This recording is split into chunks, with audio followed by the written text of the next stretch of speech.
오늘 우리에게 주시는 하나님의 말씀은 요한복음 12장 24절부터 26절까지 말씀입니다. 내가 진실로 진실로 너희에게 이르노니 한 알의 밀이 땅에 떨어져 죽지 아니하면 한 알 그대로 있고 죽으면 많은 열매를 맺느니라. 자기의 생명을 사랑하는 자는 잃어버릴 것이요 이 세상에서 자기의 생명을 미워하는 자는 영생하도록 보존하리라. 사람이 나를 섬기려면 나를 따르라. 나 있는 곳에 나를 섬기는 자도 거기 있으리니 사람이 나를 섬기면 내 아버지께서 그를 귀히 여기시리라. 아멘. 오늘도 우리 하나님의 은혜가 함께하기를 소망합니다. 이 사순절에 주님의 은총, 우리 주 예수 그리스도의 십자가를 기억하면서 십자가의 의미를 되새기는 귀한 시간 되기를 소망합니다. 지금 우리는 계속 십자가의 의미에 관한 말씀들을 함께 나누고 있습니다. 예수님의 십자가는 우리를 구원하시고 우리에게 참 생명을 주시기에 충분합니다. 예수님께서 흘리신 보혈로 우리는 구원을 받고 하나님의 자녀가 되었습니다. 예수님의 십자가는 고난의 길입니다. 예수님의 십자가는 섬김의 길입니다. 예수님의 십자가는 순종의 길입니다. 십자가의 길이 편안하고 막 우리가 높아지고 마음대로 갈 수 있는 그런 길이 아닙니다. 십자가의 길은 하나님의 뜻에 순종하고 낮은 자리, 비천한 자리로 내려가서 섬기는 길입니다. 오늘은 십자가에서 당신을 희생하신 예수님, 하늘의 밀이 되신 예수님의 길을 함께 묵상하며 은혜를 나누고자 합니다. 오늘 말씀, 특별히 24절은 아주 유명한 말씀입니다. 세상 사람들도 많이 들어본 그런 말씀이죠. 24절을 먼저 읽어보겠습니다. 내가 진실로 진실로 너희에게 이르노니 한 알의 밀이 땅에 떨어져 죽지 아니하면 한 알 그대로 있고 죽으면 많은 열매를 맺느니라. 11장에서 나사로를 살리신 예수님의 소문이 이제 온 유다와 이방인들한테까지도 쫙 퍼졌습니다. 헬라 지역에까지도 퍼졌어요. 그리고 6월절이 가까이 왔을 때 예수님께서 어린 나귀를 타고 예루살렘으로 입성하셨습니다. 이때 온 성이 요동하고 이스라엘 그 많은 사람들이 6월절에 온 그 유대인들이 종려나무 가지를 흔들면서 예수님을 영접했습니다. 13절입니다. 종려나무 가지를 가지고 맞으러 나가 외치되 호산나 찬송하리로다 주의 이름으로 오시는 이 곧 이스라엘의 왕이시여 하더라. 제자들 또 무리 심지어는 헬라인 중에서 하나님을 믿은 사람들까지도 예수님을 이스라엘의 왕이라고 자신을 로마의 압제에서 해방할 메시아로 영접했습니다. 여기 나오는 이 호산나라고 하는 말은 시편 148편 25절에 나오는 말씀입니다. 여호와여 구하옵나니 이제 구원하소서. 여호와여 우리가 구하옵나니 이제 형통하게 하소서. 이스라엘 백성들은 오랜 시간 동안 나라를 잃고 고난과 수치 속에 살았습니다. 이스라엘 백성들에게 간절한 소원은 하나님께서 오셔서 모든 고난과 압제에서 구원해 주는 것이었습니다. 예루살렘에 입성하는 예수님의 모습이 얼마나 대단한지 바리새인들이 이렇게 한탄을 합니다. 19절입니다. 바리새인들이 서로 말하되 볼지어다 너희 하는 일이 쓸데없다. 보라 온 세상이 그를 따르는도다 하니라. 바리새인들이 이전에 나사로가 살아나는 그 사건을 통해서 예수님을 죽이려고 모의하기 시작했어요. 그런데 예수님께서 이제 예루살렘에 입성하는 이 모습, 온 예루살렘이 막 떠들썩하고 성이 진동하고 이런 모습을 보면서 이거 우리가 예수님을 죽이려고 하는 이 모의 자체가 의미가 없다. 이제 우리 온 세상 유대인들이 다 예수님을 따라가는구나. 수많은 표적과 기사를 행하시고 죽은 나사로를 살리시고 다른 어떤 종교 지도자들의 가르침과 다른 그런 말씀을 선포하시고 또 선포하시는 내용도 하나님의 나라입니다. 그래서 사람들이 예수님을 엘리야나 예레미야 같은 선지자 혹은 세례 요한이 다시 등장한 것이다 라고 그렇게 믿으면서 따랐죠. 예수님을 죽이려 했던 이제 모의가 쓸모가 없는 거예요. 이제는 둘 중에 하나입니다. 로마 제국을 물리쳐서 독립을 하든지 아니면 로마 군대에 그 군화에 짓밟히고 몰살당하든 이제 둘 중에 하나라고 생각하게 되었습니다. 마침 유월절을 지키러 예루살렘에 온 헬라 사람들도 예수님의 소문을 듣고 예수님을 만나려고 찾아왔습니다. 22절부터 22절을 읽겠습니다. 명절에 예배하러 올라온 사람 중에 헬라인 몇이 있는데 그들이 갈릴리 벳세다 사람 빌립에게 가서 청하여 이르되 선생이여 우리가 예수를 뵙고자 하나이다 하니 빌립이 안드레에게 가서 말하고 안드레와 빌립이 예수께 가서 여쭈니. 여기 헬라 사람은 누구일까요?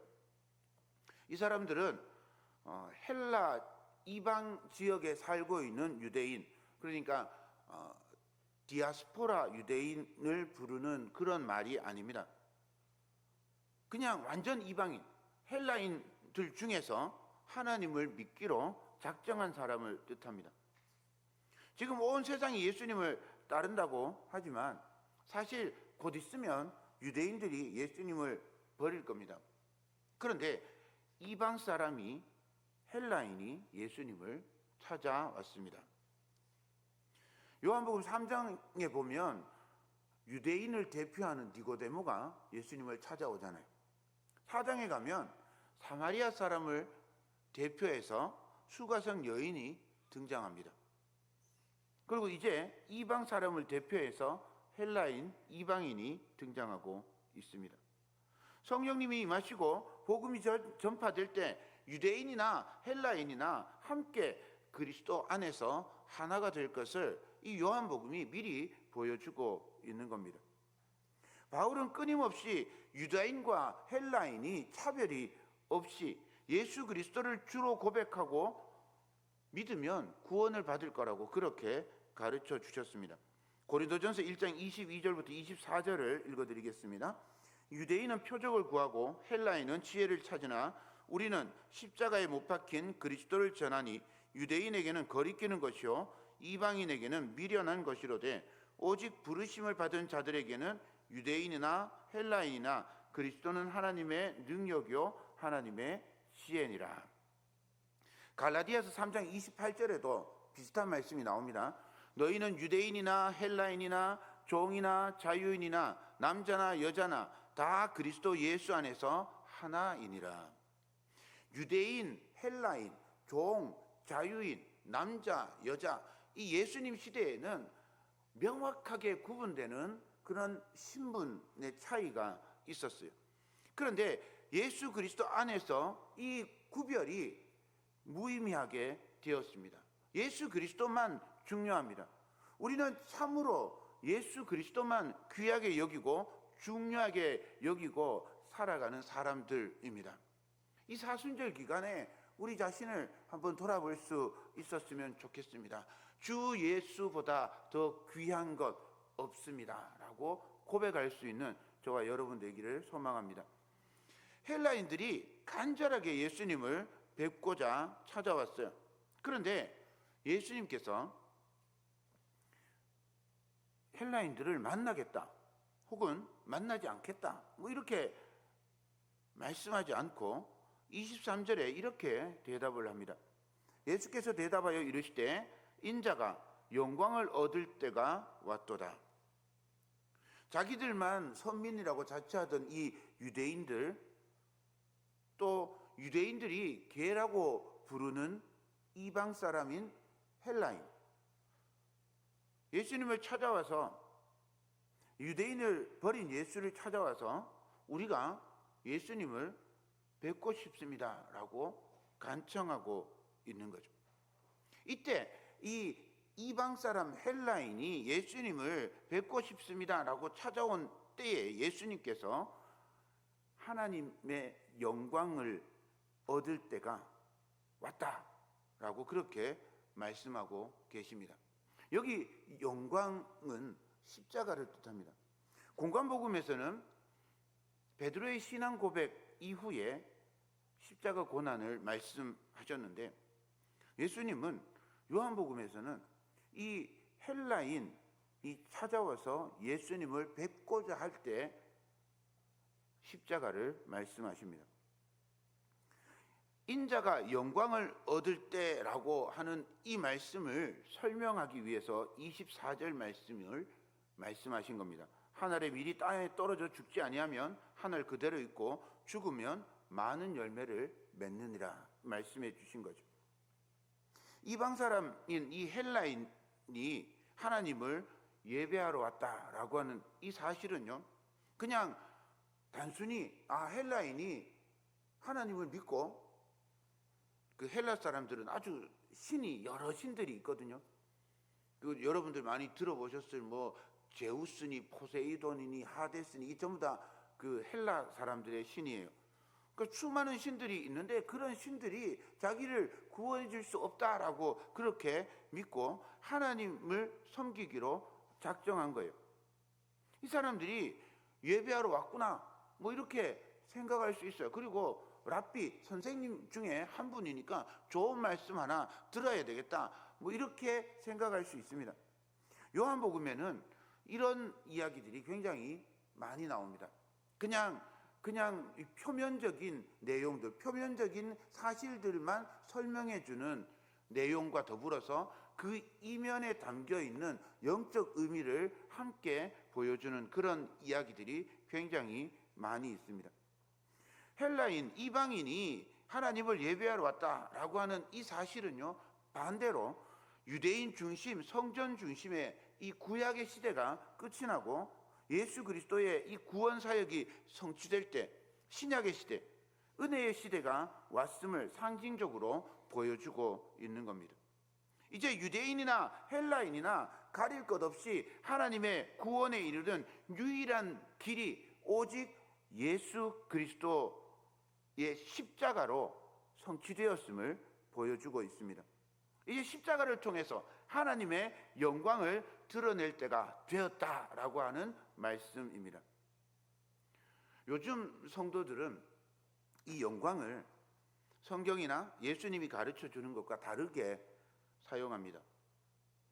영광이라고 하는 말을 은연중에 어떤 행동과 연결해서 사용합니다. 뭔가 해야 될 것 같은, 뭔가를 해야 영광을 돌릴 수 있을 것 같은 그런 생각을 하는 거죠. 내가 무엇을 하면 하나님께 영광을 돌릴 수 있을까, 이런 생각을 하는 거죠. 우리가 무엇으로 하나님께 영광을 돌리고 하나님의 마음을 기쁘게 할 수 있을까요? 뭘 하면 하나님의 마음이 기쁠까요? 사실은 엄밀하게 말하면요, 없습니다. 불가능합니다. 우리 구원도 그렇잖아요. 우리가 무엇을 하면 우리가 구원받을 수 있나요? 우리가 뭘 해야 구원받을 수 있나요? 똑같이 무엇을 해야 하나님께 영광을 돌릴 수 있겠습니까? 우리는 자꾸 뭘 해야 구원받을 수 있다, 혹은 무엇을 해야 하나님께서 영광을 받으실 거다, 이런 생각들을 은연중에 하고 있습니다. 그래서 심지어는 배우들 비하하는 거 아닙니다. 배우들이 트로피 받으면, 무슨 상 받으면, 인기상 받으면 하나님께 영광을 돌립니다, 이렇게 말을 하죠. 축구선수 골 넣으면 하나님께 영광을 돌립니다, 이렇게 이야기를 합니다. 하나님 그것 통해서도 영광을 받으실 수 있죠. 그런데 더 중요한 건 우리가 무엇을 해서 영광을 하나님이 받으시는 게 아니라고 하는 사실입니다. 성경에서 하나님의 영광은 오직 하나님의 말씀에 순종함으로 드러낼 수 있다고 가르쳐주고 있습니다. 예수님께서 하나님께 영광을 돌릴 때, 하나님이 영광을 받으시는 그때는 십자가에 달리시는 때라고 말씀하고 계십니다. 예수님께서 채찍에 맞으시고 가시관을 쓰실 때, 조롱과 모욕을 받으시고 십자가에 달리셨을 때, 창에 찔리고 숨을 거두실 때, 그때 하나님께 영광을 돌리고 영광을 얻게 되었습니다. 지난번에 우리가 함께 나누었던 요한복음 3장 14절 말씀처럼 모세가 광야에서 뱀을 든 것 같이 인자도 들려야 하리라. 예수님은 십자가의 들림, 십자가의 고난을 영광의 들림이라고 가르쳐 주셨습니다. 예수님께는 십자가의 고난과 영광이 같습니다. 둘이 아닙니다. 다르지 않습니다. 예수님의 십자가는 우리가 그냥 차고 다니는 십자가 목걸이처럼 반짝이고 영광스럽고 자랑스러운 그런 걸 의미하지 않습니다. 12장 27절을 보겠습니다. 지금 내 마음이 괴로우니 무슨 말을 하리요? 아버지여, 나를 구원하여 이때를 면하게 하여 주옵소서. 그러나 내가 이를 위하여 이때에 왔나이다. 지금 예수님의 마음이 괴롭습니다. 옛날 성경에는, 개역 한글 성경에서는 민망하고, 또 공동번역 성경에서는 걷잡을 수 없, 혼란스럽습니다. 예수님의 마음이 지금 너무 힘이 들어요. 그래서 하나님께, 하나님 저를 구원해 주십시오. 이때를 면하게, 피할 수 있게 해 주시옵소서. 이렇게 기도합니다. 예수님의 이 기도에 진짜 중요한 건 그러나입니다. 그러나 내가 이를 위하여 이때에 왔나이다. 그러나 나는 정말 이 십자가 지고 싶지 않습니다. 이때를 면하고 싶습니다. 그러나 예수님은 하나님의 뜻과 하나님의 사명을 아시고 그 길을 따라가는 순종의 길을 견뎌내셨습니다. 겟세마네 동산에서 기도하실 때 땅에 떨어지는 핏방울처럼 땀을 흘리며 기도하셨어요. 누가복음 22장 42절입니다. 이르시되 아버지여, 만일 아버지의 뜻이거든 이 잔을 내게서 옮기시옵소서. 그러나 내 원대로 마시옵고 아버지의 원대로 되기를 원하나이다 하시니, 예수님도 십자가를 지시고 고난과 조롱 속에 돌아가는 이 길이 그저 즐겁고 행복한 길이 아니었음을 말씀해 주고 있습니다. 무슨 모험을 하고 번지 점프 하듯이 아찔한 그런 스릴을 즐기는 그런 일이 아니라는 말입니다. 예수님은 끔찍한 고난과 치욕적인 모욕 속에서 십자가에 달려 돌아가셔야 했어요. 그래서 그걸 피하고 싶었습니다. 우리는 손가락 끝에 작은 가시 하나 박혀도 아프고 불편해서 견디지를 못하는데, 이 손과 발에 굵은 못이 박히고 가시로 된 관을 머리에 쓰고 죽음의 길을 가시는데 얼마나 힘드셨겠습니까? 그렇지만 그 길이 하나님의 뜻이기에, 그 길이 주님께 맡겨진 사명이기에 기꺼이 순종하셨던 겁니다. 그리고 이것을 영광이라고 말씀하셨습니다. 12장 28절을 보십시오. 아버지여, 아버지의 이름을 영광스럽게 하옵소서 하시니, 이에 하늘에서 소리가 나서 이르되 내가 이미 영광스럽게 하였고 또다시 영광스럽게 하리라 하시니.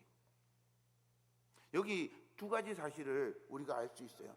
예수님께서 십자가의 길을 결정하시고 가기로 작정하셨을 때 이미 그 길을 결정하시는 그 모습, 그 예수님의 모습을 영광스럽게 하였다라고 받아들였어요. 그리고 예수님께서 십자가에서 죽으심을 또한 영광스럽게 받으신다 말씀하시는 겁니다. 십자가의 길은요, 뭐로 가도 서울만 가도 괜찮다라는 속담과 다릅니다. 십자가가 분명한 목적지였지만 십자가만이 아니라 예수님께서 십자가에 이르는 그 길을 통해서 하나님께서 영광을 받으신 겁니다. 이 말씀을 자세히 설명해 주는 구절이 24절 말씀입니다.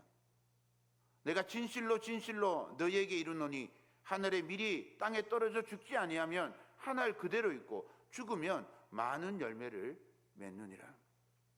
하늘의 밀이 땅에 떨어졌는데 죽지 않으면 그냥 하늘 그대로 있잖아요. 그 밀이 죽어 썩어서 많은 열매를 맺게 될 겁니다. 이 말씀은 그냥 단순히 우리를 향해서 죽어라, 희생해라, 포기해라 이렇게 우리에게 적용하는 말씀이 아닙니다. 이 말씀을 그냥 우리 보고 헌신해라, 희생해라, 충성해라 이렇게 적용하고 끝나면 예수님이 이 말씀을 하신 참 의미를 반도 깨닫지 못하는 겁니다. 오히려 이 말씀은 미랄 대신 예수님을 가리킵니다. 예수님께서 하늘의 밀이 되어서 땅에 떨어져 죽었습니다. 그래서 많은 열매, 유대인이나 헬라인이나 종이나 자유인이나 남자나 여자나 차별 없이 믿는 자에게 참 생명을 주시는 은혜를 주셨습니다. 예수님께서 십자가를 향해서 걸어가는 그 길이 하늘의 밀이 땅에 떨어져서 죽어가는 길입니다. 하늘의 밀이 되신 예수님께서 땅과 같은 우리 삶에 떨어져 죽었습니다. 마치 가루 서말 속에 들어간 누룩처럼 땅 속에 들어가 죽은 밀알이 싹이 트고 자라나서 30배, 60배, 100배의 결실을 맺게 됩니다. 이것이 하늘의 밀이 되신 예수님, 십자가의 길을 가시는 예수님의 모습입니다. 하늘의 밀이 되신 예수님께서 죽었을 때 우리에게 생명과 구원이 주어집니다. 예수님께서 구원받은 성도의 삶, 십자가의 길을 따르는 삶, 예수님이 심겨진, 그래서 예수님이 그 마음에서 부활하시고 자라나게 되는 그 삶을 이렇게 가르쳐 주십니다. 25절입니다. 자기의 생명을 사랑하는 자는 잃어버릴 것이요 이 세상에서 자기의 생명을 미워하는 자는 영생하도록 보존하리라. 이 말씀은 생명을 하찮게 가볍게 여기고 죽음을 향해서 뛰어들어가라 이런 말씀이 아닙니다. 자기 목숨을 귀히 여기고 사랑하지 않는 사람이 어디 있겠습니까? 누구나 다 자기 목숨이 소중하잖아요. 자기 목숨 소중하지 않은 사람이 어디 있겠어요? 사람은 누구나 다 본능적으로 생존을 위해서 움직입니다. 곧 우리 교회에 생명의 탄생 소식이 들리겠지만 갓난아기가 갓난아기 손바닥에요. 새끼손가락을 탁 갖다 대잖아요. 그럼 어떻게 되는지 아세요? 탁 움켜잡습니다. 양쪽에 갖다 대잖아요. 그럼 양쪽을 탁 움켜잡아요. 그리고 들면요, 아기가 딸려 올라와요. 딸려 올라옵니다. 갓난아기요, 여기 손가락으로 톡톡 치잖아요. 뭐 어떻게 해요? 고개를 요 손가락 톡톡 치는 쪽으로 고개를 싹 돌리면서 입을 빠끔빠끔 해요. 왜 그러죠? 엄마 젖 먹으려고, 살려고. 이 손을 잡는 것도 마찬가지고요. 입을 그 톡톡 건드리는 쪽으로 돌리는 것도 마찬가지입니다. 살려고요. 생존 본능입니다. 본능을 포기하라는 말씀이 아닌 겁니다. 자기 생명이라는 말은요, 옛자를 뜻합니다. 에베소서 4장 21절부터 24절을 보겠습니다. 진리가 예수 안에 있는 것 같이 너희가 참으로 그에게서 듣고 또한 그 안에서 가르침을 받았을진데 너희는 유혹의 욕심을 따라 썩어져가는 구습을 따르는 옛사람을 벗어버리고 오직 너희의 심령이 새롭게 되어 하나님을 따라 의와 진리의 거룩함으로 지으심을 받은 새 사람을 입으라. 하늘의 밀이 되신 예수님께서 우리 속에 들어와 죽으면 예수 그리스도의 말씀을 듣고 예수 그리스도 안에 있으면 옛사람을 벗어버리고 새 사람을 입게 됩니다. 옛사람이 소중히 여기고 따라갔던 모든 것들을 버리고 예수 그리스도를 따르게 될 것입니다. 하늘의 밀이 되신 예수께서 우리 속에 우리의 단단한 자아를 깨트려 주실 것입니다. 예수님께서 우리를 그렇게 변화시켜 주실 것입니다.